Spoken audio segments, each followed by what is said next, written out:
está ouvindo Cantos do Sabiá. Cantos do Sabiá, o podcast do Centro Sabiá.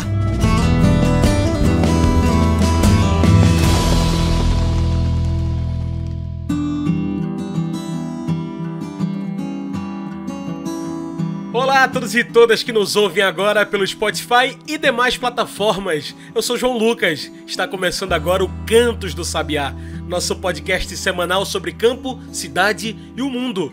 Ei, você já seguiu a gente nesse podcast? O ano tá terminando, a gente tá aqui fazendo papos incríveis toda semana e você não segue a gente ainda? Segue a gente, não perde esse conteúdo toda semana de campo, cidade, agroecologia e hoje, negritude. O Cantos do Sabiá hoje vem lutar por uma agroecologia sem racismo.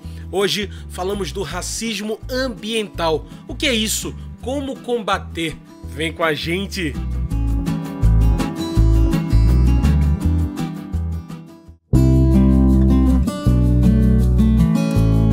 E o nosso programa de hoje continua essas discussões tão importantes desse que é o mês da consciência negra, um mês que abre nossos olhos para essas pautas que tanto importam para a gente, para o meio ambiente, pelas mudanças climáticas, agricultura, alimentação. Sabia que faz todo sentido discutir meio ambiente e negritude? Pois é por isso que hoje vamos falar do combate ao racismo ambiental. Com as mudanças climáticas cada vez mais extremas, precisamos falar sobre quem primeiro enfrenta as consequências. Populações vulnerabilizadas, mulheres, povo preto. Por que isso acontece? Como combater esse racismo? Sobre tudo isso que conversamos hoje com a nutricionista, mestre em alimentos, nutrição e saúde pela UFBA, Silvana Oliveira. Ela integra o Núcleo de Estudos e Pesquisa em Gênero, Raça e Saúde. Silvana, bem-vinda ao nosso programa. Boa, obrigada, João. Fico muito feliz de estar aqui e falando de um tema tão importante, né, quanto esse. Pois é, e assim, já pra gente chutar assim, o pau da barraca, começar com essa discussão, Silvana, a gente precisa entender que essas discussões de negritude, raça, racismo, tem tudo a ver com o meio ambiente, né? Mas o que é isso exatamente, o racismo ambiental? Por que a gente fala dele hoje? Então, né, o racismo ambiental, muitas pessoas, né, ainda não escutaram esse termo, outras já escutaram e muitas vezes não conseguem, né, compreender. Ou seja, né? Tem racismo em tudo, né? Até ambiente. Exato, exatamente. Mas, então, falar de racismo ambiental é justamente reconhecer a dimensão racial dentro do debate, né, ambiental. Né? Então, é um termo que não nasce, né, no Brasil com essa expressão, é um termo que surge nos Estados Unidos e justamente quando uma comunidade negra, né, se eu não me engano, da Carolina do Norte, começa a reivindicar, né, que estão sendo transferidos dejetos, né, resíduos tóxicos para as suas comunidades, né, por uma empresa. Que absurdo. E essa comunidade, ela começa a se movimentar e a lutar contra isso, né, e essa luta, ela acaba, né, entrando, né, para o conceito, e aí a academia, né, vem com essa necessidade, né, de trazer os conceitos, e o racismo ambiental surge aí na década de 70 e tal, e no Brasil vai adentrar principalmente nos anos 2000. E no Brasil vai ter um diferencial, né, porque aqui a gente vai ter uma contextualização desse debate considerando o território, né, então a gente tem muitos territórios indígenas, quilombolas, né, e os próprios territórios dentro das periferias, né, urbanas. Então, o racismo ambiental hoje ele é visto como ausência de políticas públicas ambientais, né, e que vai permitir que as várias práticas negativas, né, que afetam o nosso meio ambiente, né, afete principalmente comunidades e grupos raciais bem específicos, né. Então, população negra, população indígena, população quilombola, né? E vai evidenciar justamente que no nosso país a gente tem uma política social que vai determinar que alguns grupos, né, sejam mais relevantes que outros, ou seja, que tenham melhores moradias, infraestrutura, saneamento básico. A gente conhece bairros que são mais arborizados do que outros, né, que têm acesso à água, à coleta de lixo, tudo isso relacionado ao meio ambiente. E é mais também como uma forma da expressão do nosso racismo, né? O Brasil é um país que tem exatamente. acentuado, então seria nesse sentido, assim. E você vê como a gente vai crescendo nessa conversa, né? A gente falou aqui de território e a gente falou de lixo, como esse lixo é colocado em algumas populações, e realmente é, né? A gente vai ouvindo e vai dizendo, peraí, essa realidade eu conheço, não é? Exatamente. Dentro de bairros, dentro de periferia. E você, na sua pesquisa, Silvana, inclusive fala dessa pauta junto à cor, sexo da fome, né? Isso também influencia em muito essas tomadas de decisão em nosso país, né? Por que a fome tem esse alvo, Silvana? Mulheres pretas. Então, né? E aí, quando eu recebi esse convite, né, para justamente, e eu consegui na minha mente, inclusive, fazer a associação entre o racismo ambiental e a insegurança alimentar, né? Então, os grupos que vão ser afetados pelo racismo ambiental é justamente os grupos que já vivem desigualdades, né, que são estabelecidas, né, no nosso país, e essas desigualdades elas são caracterizadas, né, pela dificuldade de acesso à educação, de bons rendimentos, né, a boas moradias, né? Então as pessoas negras elas estão morando, né, em bairros, em espaços onde são historicamente, né, segregados, né, e historicamente não encontram acesso a políticas públicas, né, de infraestrutura, por exemplo, saneamento básico no nosso país e principalmente, né, nas capitais que a gente acaba tendo mais acesso, né, a esses dados. Então, as pessoas, né, que vivem nesses espaços, eu falo de mim mesma, né, eu venho de uma região periférica, né,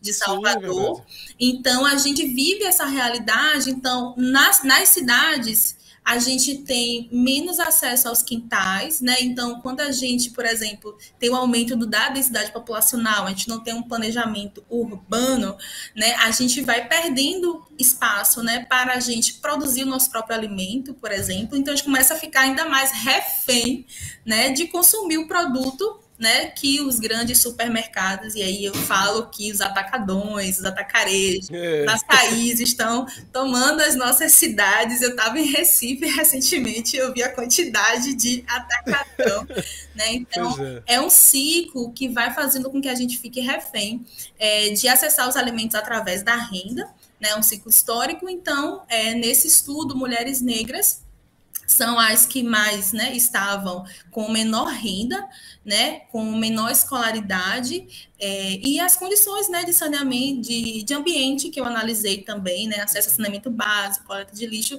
eram as que estavam mais prejudicadas. E isso se relaciona com a insegurança alimentar, porque você vai ter menos oportunidades de emprego, você vai ter deslocamentos dificultados, né? Então, eu estava até refletindo sobre, em dias de chuva, né, como é difícil para as populações periféricas, né, acessarem seus trabalhos, e a gente vive nesse medo, né, um medo coletivo de perder o emprego, inclusive, né? Pois é, e inclusive, Silvana, isso é uma loucura, porque no Recife, por exemplo, recentemente a gente tem quedas e mais quedas de barreiras e pessoas que morrem por conta dessas chuvas que atingem nossa cidade.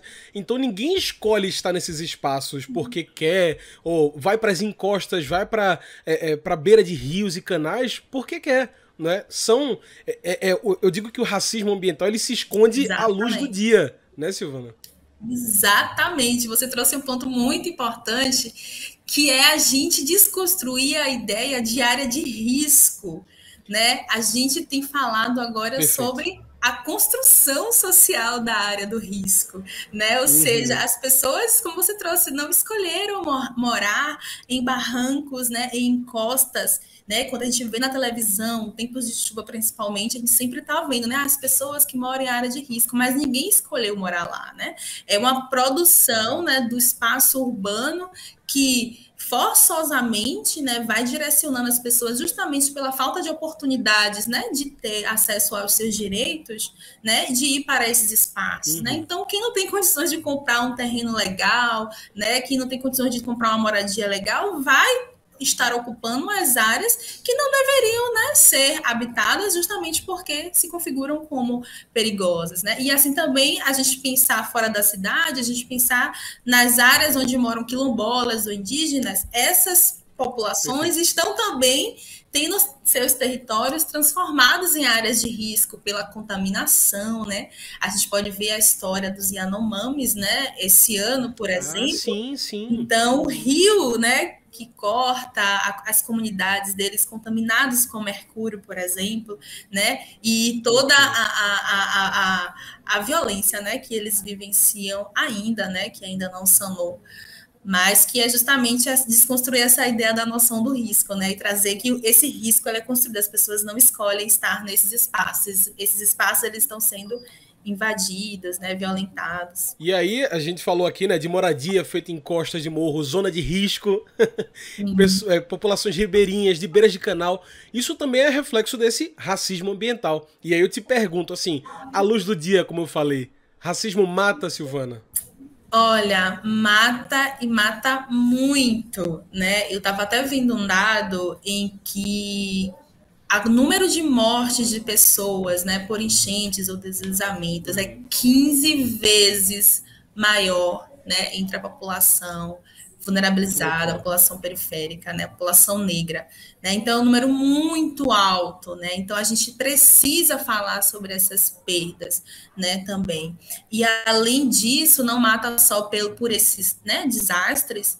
E lembrando também de um dado, de um cenário que a gente tem caótico, que é o rompimento das barreiras, né? Das mineradoras, né? Então mata mesmo, né? Então a gente visualiza esses desastres, não mata só as pessoas, né, que faleceram de fato, mas mata as histórias, né? Mata aquela vida naquele bairro, enfim, para uma dimensão mesmo, trazendo para a dimensão subjetiva e do afeto, né? Sim. Mesmo que essas pessoas perdem as suas histórias, né? Em matéria, mas também mata através da questão da saúde, né? Ou seja, as pessoas elas ficam mais expostas a doenças, né, de veiculação hídrica, né, muitas famílias, né, tem crianças que ainda vivenciam, né, a diarreia por não ter saneamento básico, né, inclusive um estudo realizado em Salvador por uma pesquisadora do Negras, né, que é o grupo que eu faço parte, analisou a distribuição do Zika vírus aqui em Salvador por bairro, e ela consegue identificar, né, que as mulheres negras, elas foram muito mais, né, tiveram muito mais casos de Zika vírus, e esses casos estavam contextualizados com o ambiente em que elas vivenciam, que loucura, né, as periferias, enfim, assim, então, mata. Pois é. Exato, é uma discussão muito difícil num Brasil que volta a enfrentar a fome, né? Que a gente fala aqui tanto no programa, com mais de 33 milhões de brasileiros e brasileiras sem garantia do que comer todo dia. Fora isso, governos anteriores que destruíram políticas públicas pela alimentação, segurança, produção de alimentos. Mas tudo isso se torna normal. Silvana, como que a gente começa a enfrentar esse novo normal de fome, de racismo, quando o racismo já está tão estruturado em tudo que o país tem? Nossa, esse é um tema que eu fico até arrepiada, viu, João? Porque é muito triste. E eu sempre costumo falar, né, nas minhas conversas, palestras, que a fome, ela começou quando os colonizadores invadiram o Brasil, né, em 1500 e começaram a desorganizar, né, todo o território que os povos originários já ocupavam, né, toda a sua capacidade ali de produção, né, de conhecimento, né, todo o genocídio que aconteceu, e isso tem um impacto direto na nossa produção de alimentos, né, enfim, na continuidade, né, de viver mesmo, né, nos territórios. E aí vem com a escravização, né, e essa escravização, ela acaba, né, mas ela se transforma, né, ela se renova, né, então a gente ainda vive num processo do colonialismo, né? E a Lei de Terras, né, de 1850, ela definiu, né, a nossa trajetória, né, no Brasil, quando traz que a população negra, né, a população indígena não tinha mais direito à terra. Então, isso marca muito o cenário que a gente vive hoje, sabe? Porque quando a gente tem essa dificuldade, né, de acessar a terra, a gente é podado da nossa capacidade produtiva, né? E eu não falo somente de alimentos, né, mas de vivência mesmo em comunidade, de hábitos... qualidade de vida. Exatamente, dos cuidados em saúde, né, da nossa ancestralidade, enfim, tudo isso fica muito prejudicado. E aí a gente tem todo um processo de urbanização que não é feito para nós, né, ocuparmos, né, ou para ocuparmos sempre nos lugares marginalizados. E assim, é um cenário que eu gosto muito de trazer essas pontuações contextuais, né, que, por exemplo, o avanço do agronegócio no nosso país, por exemplo, é um dos pontos principais, né? Porque a gente tem isso, exatamente, o avanço desse modelo, né, de produzir não alimentos, mas grãos e tal, para exportação, né? Já virou commodities, inclusive, enquanto a gente está com áreas, por exemplo, de produção de feijão reduzindo, né, para aumentar as áreas de produção de soja, né? Então, e que ironicamente é quem alimenta o país, né? A agricultura familiar, aquela agricultura que não é o agronegócio que alimenta o Brasil. Exatamente. Que loucura. É uma loucura falar disso. Então a gente tem um empobrecimento histórico, né, da nossa população. E assim, para fazer esse enfrentamento, né, é bem complexo, né, porque é um problema que não começou agora, né, o racismo ambiental, ele não se inicia agora, né, muitos autores, né, e estudiosos do tema já trazem, né, o racismo ambiental começa também, né, com esse processo de colonização, né, porque a gente é colocado... Ele ganhou um nome, mas ele está aqui desde que o Brasil é Brasil. Exatamente, e é uma expressão do racismo institucional, né, já que a gente, a partir, né, da institucionalização, né, do racismo, a gente não tem essas políticas públicas de fato. Então, para fazer esse enfrentamento, né, a gente precisa primeiro reconhecer, né, que existe, e aí dentro do campo, né, da discussão das mudanças climáticas, é preciso reconhecer que o racismo, ele é central nessa temática, né, principalmente aqui no Brasil. Reconhecer que as pessoas, né, que produzem, né, que estão à frente da produção, que estão à frente do capital político, do capital econômico, são os maiores responsáveis pelas emissões de gases, né, pelo aquecimento e pela produção, né, de tantos resíduos, pela produção de tanta...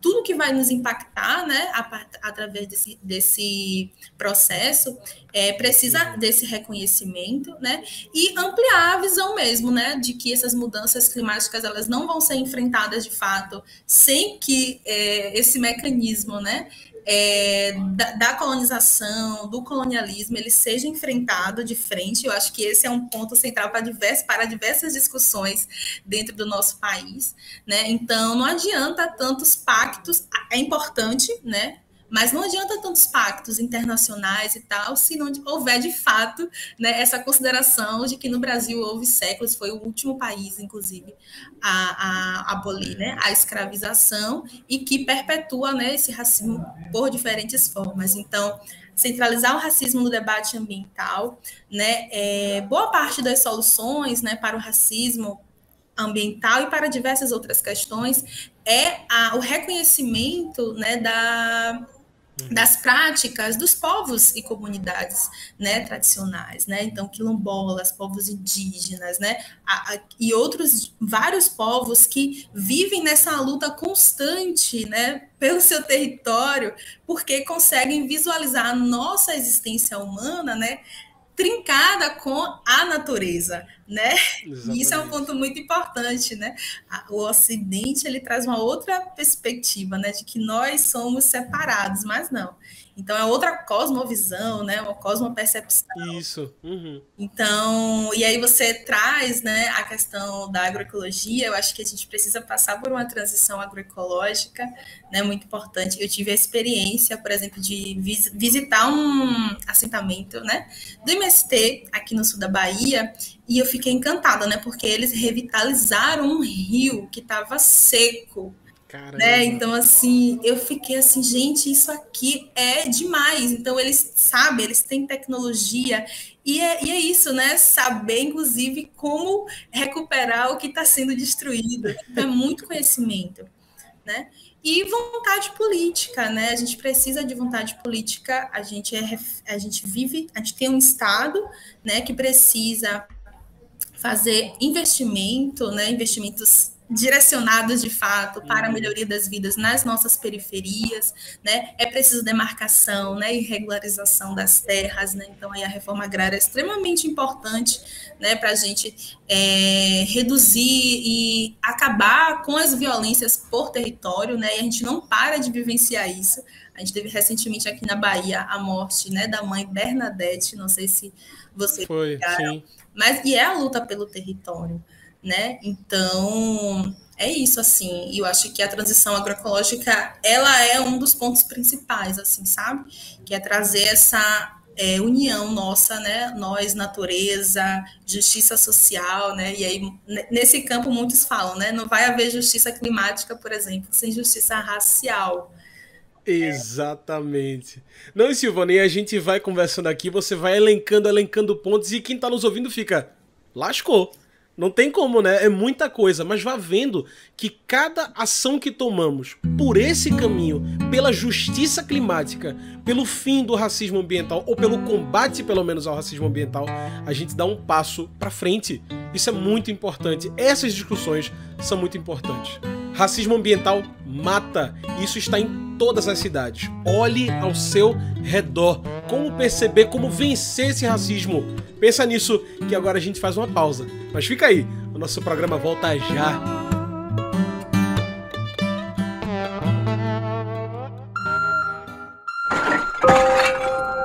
Onde estão os aterros sanitários da sua cidade?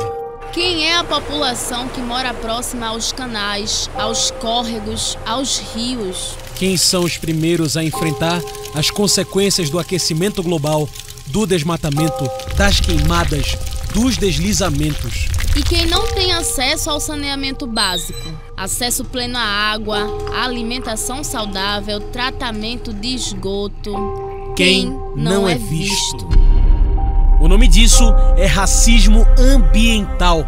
E nesse mês de novembro, de negritude, precisamos enfrentar o racismo. Lute por políticas públicas. Lute pelos direitos da negritude. Racismo mata. Diga não ao racismo ambiental. Uma campanha do Centro Sabiá.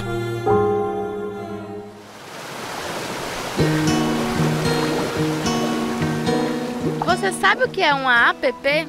APPs são áreas de proteção permanente. Uma região que deve ser protegida para garantir que a natureza siga o seu curso, com um solo rico em nutrientes, água limpa e preservada, fauna e flora vivas, conectadas e diversas. As APPs estão em todo lugar. Nas serras e morros, em montanhas, às margens de nascentes de rios e riachos e também nas margens de lagos, barragens e açudes. E por que preservar as APPs? Proteger áreas como as nascentes garante um solo protegido e fértil, que alimenta a natureza local, aumenta a infiltração da água que chega em comunidades, micro-regiões e até grandes cidades e ainda serve de abrigo para os animais silvestres. Tá vendo? Proteger as nascentes é proteger a vida. Proteja as nascentes. Salve os mananciais. Uma campanha do Centro Sabiá em defesa das áreas de proteção permanente.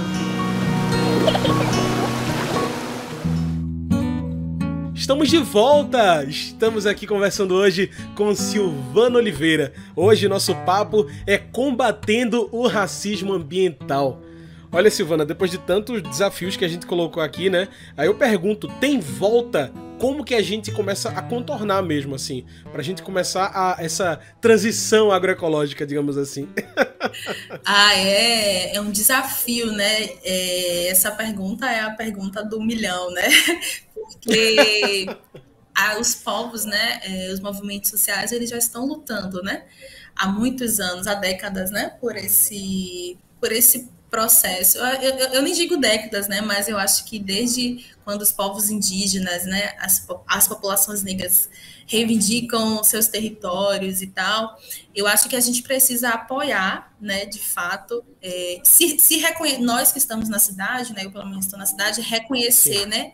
Essa integração, a importância da gente se unir ao campo, por exemplo, né? Porque foi separado isso, né? Campo e cidade, mas de fato a gente não janta se o campo não planta, né? Então, eu acho que nesse caminho de reconhecer, de apoiar as lutas, de apoiar os movimentos, né? De frequentar feiras agroecológicas que estão sendo fomentadas, né? No nosso espaço, se a gente não conhece, ver, procurar, se alguém conhece, né? Eu acho que são passinhos assim que a gente consegue estar, né, caminhando, né? Mas, de fato, é uma luta política. Sim, sim. E você falou uma coisa, Silvana, que eu acho que é muito importante, que é esse reconhecimento de que quem sofre o racismo ambiental não é quem precisa resolver esse problema, né? Não é você o culpado pelo próprio racismo ambiental, mas é muito importante se reconhecer também, né, Silvana?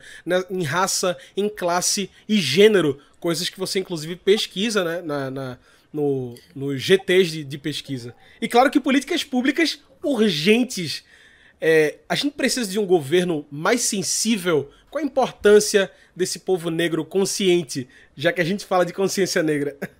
Nossa, a importância é total, né? Inclusive, quando eu estava lendo, né, o movimento negro, ele já se mobilizava sobre o debate ambiental, inclusive na declaração da Conferência de Durban em 2001, né, já aparece elementos, né, da reivindicação da população negra, né, dos movimentos negros. E em 2021, 20 anos depois, né, dessa conferência, a Coalizão Negras por Direitos faz uma carta, né, sobre o racismo ambiental, né, trazendo o quanto os movimentos, né, ambientalistas, né, atuais acabam negando a existência desse racismo, né, mas que não tem como negar, né, porque o impacto das crises climáticas ele vai justamente culminar, né, nas nossas vidas, né, das pessoas negras, né, e isso é muito sério,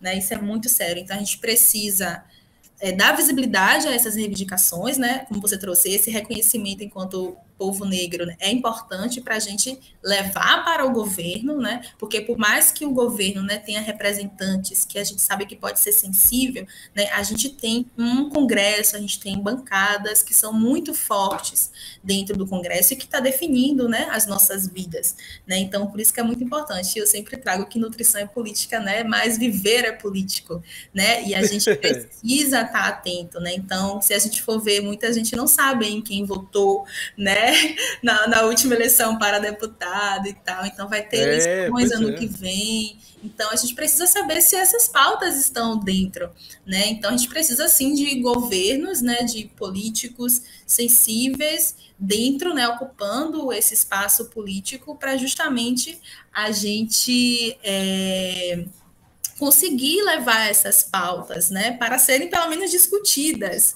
né, e trabalhadas, né, pelos nossos representantes. Então, assim, de fato, a gente precisa de políticas, né, inclusivas, sensíveis, que considerem as questões de raça, de gênero e de classe, porque a gente é o que mais tem vivenciado as consequências, mas também os que conseguem, com muita resiliência, né, diariamente, né, porque o racismo ambiental ele nos afeta no cotidiano. Joíse Santos, que também pesquisa, né, pesquisadora de nutrição, ela esteve aqui com a gente recentemente. Ela falou, inclusive, que precisamos sobreviver aos governos que passam, porque a gente vai ter governos que são sensíveis e os que não são sensíveis. Exato. A gente precisa, então, dessa política, dessa vida política que você falou, né, que somos políticos. Exato. Muito organizada. Muito bem. Como nossa conversa está chegando ao fim, eu preciso trazer o quadro do podcast que eu faço essa pergunta para todo mundo que passa aqui. É o Mete o Bico. Mete o Bico é o quadro onde o convidado, a convidada trazem seus pontos finais e metem o bico na questão. Silvana, o racismo está posto. A negritude, historicamente, resiste, vive, floresce, luta.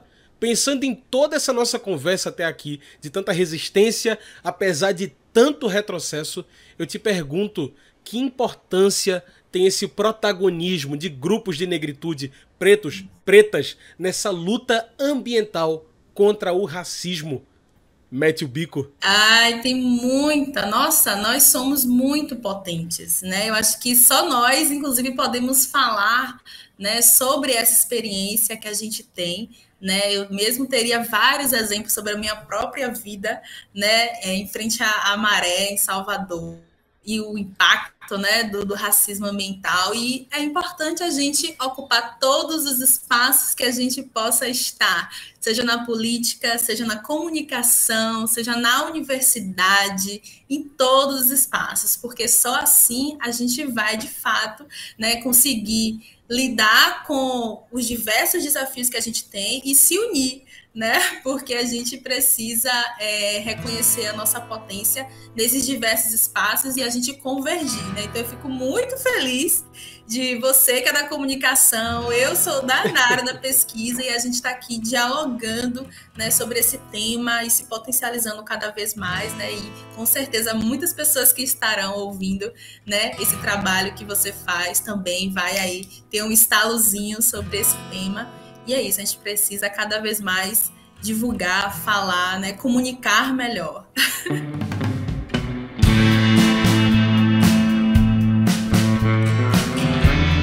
É isso, Silvana, muito obrigado pela sua participação. Infelizmente o nosso tempo dessa conversa está acabando. Tem alguma mensagem ou consideração final que você quer deixar para quem está nos ouvindo nesse mês de consciência negra?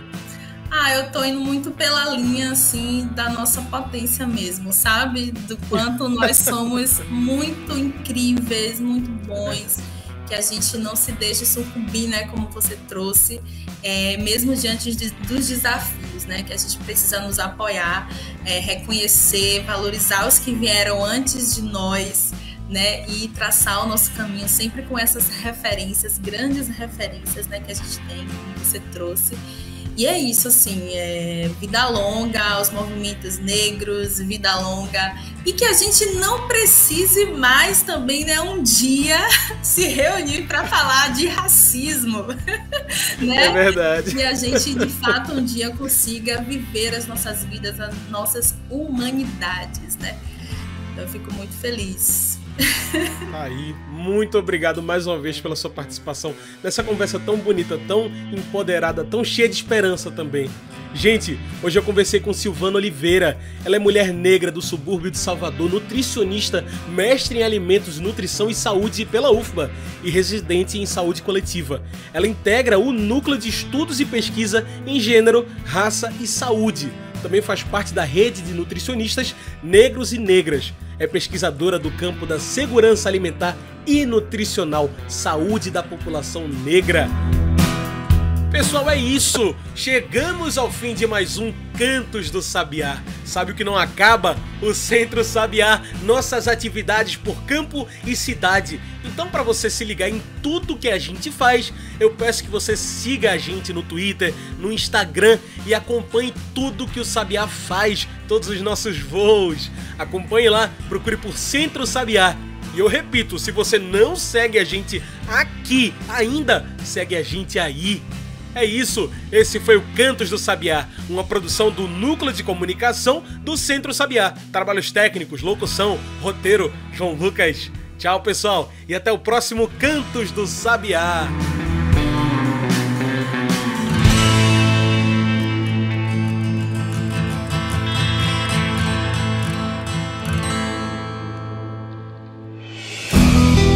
Você ouviu Cantos do Sabiá.